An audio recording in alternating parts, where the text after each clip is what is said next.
इस समय हम यूपीएससी भवन के पास, इस समय यूपीएससी 2023 का इंटरव्यू चल रहा है। एक सर हैं जो यूपीएससी का इंटरव्यू देके आए हैं और ख़ास बात ये है कि ये हिंदी मीडियम से है। सॉरी, इन्होंने इंटरव्यू हिंदी मीडियम में दिया है। सर आपको सबसे पहले बधाई। Thank you. सर मैं आपका शुभ नाम जानना चाहेंगे और आपका एजुकेशन क्वालिफिकेशन। जी, मेरा नाम संदेश कुमार है और मैं दिल्ली विश्वविद्यालय से किरोड़ीमल कॉलेज से ज्योग्राफी में ग्रेजुएशन किया हूँ। सर ये आपका कौन सा प्रयास था? ये तीसरा प्रयास और दूसरा इंटरव्यू।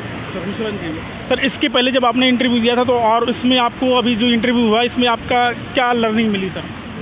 देखिए, पिछला इंटरव्यू में जो मैंने दिया था 2021 में, उसमें मुझसे कुछ गलती हुए थे। एक दो क्वेश्चन मैंने गलत जवाब दे दिया और उसके चलते मेरे मार्क्स कम आए। मुझे 150 नंबर ही मिला था उस समय। मुझे बाद में रियलाइज़ हुआ कि गलत आंसर नहीं देना चाहिए था, उससे अच्छा है कि आप सॉरी बोल दें।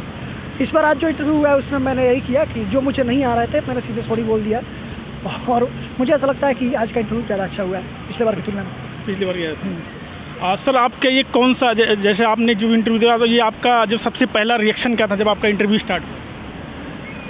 पहला वो लोग पूछे कि आइए बैठिए, आप कहाँ से हैं, पूछा गया। मैं बोला कि सर बिहार सारण से हूँ। उसके बाद चेयरमैन ने क्वेश्चन इंट्रोडक्शन उन्होंने यही करवाया, उसके बाद उन्होंने क्वेश्चन सवाल स्टार्ट किए। सर डिटेल एप्लीकेशन फॉर्म से क्वेश्चन पूछे जा रहे हैं सर? हाँ, डैप से पूछे गए। जैसे मेरा ऑप्शनल ज्योग्राफी है, ज्योग्राफी से उन्होंने पूछा। संगीत सुनना, हिंदी गाने सुनना मेरी रुचि है, उससे भी उन्होंने पूछा, संगीत से भी। इसके अलावा बिहार से भी क्वेश्चन कुछ पूछे गए। तो ये सब डैप से रिलेटेड थे। मेरे कॉलेज से पूछे गए कि आपके हॉस्टल से एक दो अलुमनाई हैं बड़े फेमस हैं, जैसे अमिताभ बच्चन जी मेरे हॉस्टल से रहे हैं। तो उनका पूछा कि कोई बताइए, तो मैं बताया अमिताभ बच्चन, नवीन पटनायक के लोग मेरे कॉलेज से पढ़े हैं। तो ऐसे बातें पूछी गई। सर आप किस राज्य से? मैं बिहार से हूँ। सर आपने यूपी, जैसे अभी पीटी का आ रहा है सर, पीटी 2024 आ रहा है सर, आपने पीटी की तैयारी कैसे करी और जो इस बार पीटी दे रहे हैं उनके लिए आपको क्या सजेशन है, क्या बुक लिस्ट वगैरह करें? देखिए, बुक लिस्ट तो सबको पता रहता है, बुक लिस्ट में बहुत ज़्यादा चेंजन नहीं है। लेकिन चूँकि एग्ज़ाम डिफ़िकल्ट हो गया है, 2023 का पेपर देखेंगे तो पिछले सालों की अपेक्षा में बहुत डिफ़िकल्ट हो गया।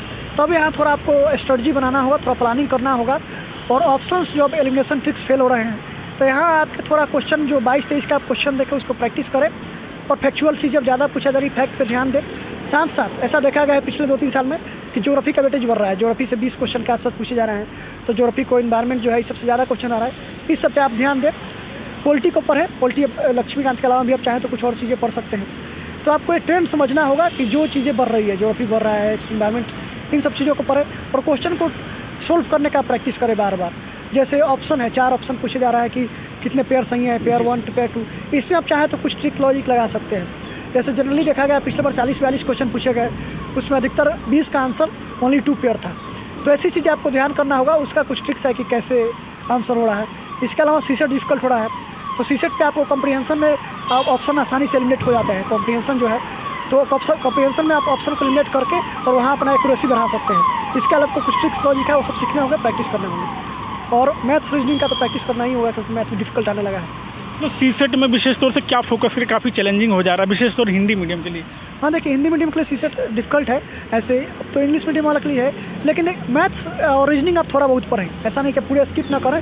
जैसे नंबर सिस्टम है, प्रॉफिट एंड लॉस, ऐसे जो चैप्टर है 3-4 चैप्टर, वर्क एंड टाइम है, ऐसे 4-5 चैप्टर को आप स्ट्रॉन्ग करें ताकि यहाँ से कुछ क्वेश्चन आप सोल्व कर पाएँ। और कॉम्प्रिहेंशन का जो मैंने कहा, वहाँ पे कुछ ट्रिक्स ऐसे लॉजिक हैं जिससे आप कॉम्प्रिहेंशन के ऑप्शन को एलिमिनेट कर सकते हैं। और वहाँ आप 27 कॉम्प्रिहेंशन में से 19-20 सही कर सकते हैं। तो वो करने की ज़रूरत है। कॉम्प्रिहेंशन से आप 19-20 क्वेश्चन सही कर लेते हैं और 20 क्वेश्चन इधर से बना लेते हैं मैथ्स रीजनिंग मिलाकर, तो आपका सिलेक्शन हो जाएगा। तो ये सब चीज़ों पर ध्यान देना जरूरी है। सर मेंस की तैयारी कैसे करें और आपकी बुक लिस्ट क्या थी सर, थोड़ा उसके विषय में बता दें। देखिए, मेंस की तैयारी में मैंने अपने ऑप्शनल जो है ज्योग्राफी का कोचिंग लिया था बाजीराम से। तो मेरा ज्योग्राफी का तो नोट्स था। इसके अलावा मैंने जीएस का सारे पेपर के नोट्स बनाए थे, अपना खुद से नोट्स बनाया था। और मेरा बुक से ज़्यादा मैं अपने नोट्स पे भी डिपेंडेंट था। पहले मैंने कुछ बुक से और करंट अफेयर से, अपना सोर्सेज से नोट्स बना लिया मैंने। उसको मैंने बार बार रिवाइज किया। मेंस के लिए मेरे सारे नोट्स थे, उसको मैंने 3-4 बार रिवाइज किया। और पीटी और मेंस के बीच में मैंने आंसर राइटिंग किया, 30-35 सेट मैंने आंसर लिखा। तो मैं तो कहूँगा आप नोट्स बनाएं, उसको 3-4 बार रिवाइज करें और जब आपका प्रीलिम्स हो रहा है उसके बाद आंसर लिखना शुरू करें। ये ज़्यादा अच्छा तरीका है। बुक कम से कम रेफर करें। बुक जैसे आप बताना चाहें सर? अगर बुक तो देखिए 2-3 वही बुक है। एक लक्ष्मीकांत तो सब लोग जानते हैं, स्पेक्ट्रम है मॉडर्न इंडिया के लिए, वो सारे लोग जानते हैं। बुक तो ये 2 काफ़ी है। बाकी आप अपना नोट्स बनाएंगे तो ज़्यादा काम देगा मेन एग्जाम में। मेन एग्जाम में बुक जो है कम काम देता है। अपना नोट्स हो आपके पास, क्योंकि नोट्स बहुत ही छोटे-छोटे आप नोट्स बना सकते हैं। बुक जो होता है बहुत ज़्यादा पेज का होता है, उसको रिवाइज करना संभव नहीं है। तो आप अपने नोट्स बनाएं, बहुत ही क्रिस्प नोट्स, 100 पेज 200 पेज का बना सकते हैं। जीएस का नोट्स उसका रिवाइज कर सकते हैं, ज़्यादा अच्छा तरीका है। एक दो फ्रेश कैंडिडेट है उससे सी सेट कब सॉरी आंसर राइटिंग कब शुरू कर देनी चाहिए? देखिए आंसर राइटिंग आप एटलीस्ट 2 बार कर सकते हैं। एक तो आप प्रीलिम्स से पहले कर लें, प्रीलिम्स का तैयारी आप जनवरी में आप स्टार्ट कर रहे हैं तो उससे जस्ट पहले, जैसे अक्टूबर, नवंबर, दिसंबर का टाइम है या कुछ हद तक जनवरी का, इस 3-4 महीने पे आप आंसर राइटिंग करें, जीएस का करें, ऑप्शनल का करें और एथिक्स से एसए का प्रैक्टिस आप जनवरी में कर सकते हैं। तो एक बार पहले प्रैक्टिस कर लें अच्छे से, और दूसरी बार जब आपका प्रीलिम्स क्लियर हो रहा है तब मेंस के प्रीलिम्स मेंस के बीच में दूसरा प्रैक्टिस आप कर सकते हैं। तो ये 2 बार प्रैक्टिस करना बहुत जरूरी है। सर आपने टेस्ट सीरीज मेंस और पीटी के लिए टेस्ट सीरीज कितनी ज्वाइन करी थी? थोड़ा सा कितना नंबर आप टेस्ट सीरीज कितनी थी? देखिए आप टेस्ट अगर लिखने की बात, टेस्ट सीरीज तो आप कोई भी ज्वाइन कर सकते हैं, विजन हो चाहे दूसरे भी कुछ फोरम आईएएस का भी टेस्ट। लेकिन अगर लिखने की बात करें तो प्रीलिम्स के बाद कम से कम मुझे ऐसा लगता है कि 30-32 टेस्ट तो लिखने ही चाहिए।